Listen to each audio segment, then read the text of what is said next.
Section 11.8 Determination of the standard cell potential and activity coefficients using electrochemical cell. For example, if we are looking at this zinc reacting with copper 2 plus to produce zinc 2 plus and copper, we have a cathode, which is this copper 2 plus becomes copper. We have an anode in which the oxidation of zinc takes place. If we look at this reaction, we can easily write out the Gibbs energy of such a reaction is the standard Gibbs energy of such a reaction plus RT times the logarithm of the reaction quotient. The reaction quotient, you have this activity of the product on top, the activity of the reactant on the bottom. The activity of copper and zinc are assumed to be 1. And then you use Nernst equation, delta G of R is negative NFE, delta G R naught is negative NFE naught.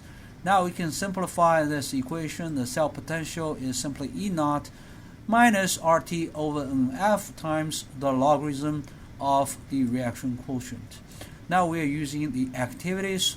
They are more realistic than the concentrations. Only if the ions in the solution behave ideally, then you can use concentrations instead of activities.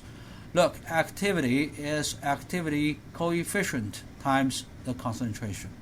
For electrolyte solutions, the concentration is usually the number of moles. We usually define the standard state to be 1 mole. That's 1 mole ions per 1 kilogram solvent. So this A is simply gamma times M over M naught. So M over M naught will get rid of the unit. So again, this A is M over M naught times the activity coefficient. You do this for top and you do this for the bottom.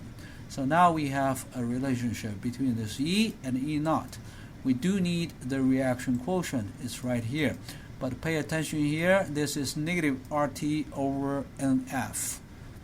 So in the Gibbs energy of reaction equation, it's just RT. Over here, it's just, but in the equation for cell potential, it's negative RT over NF. Over here, you need to take this negative NF into account.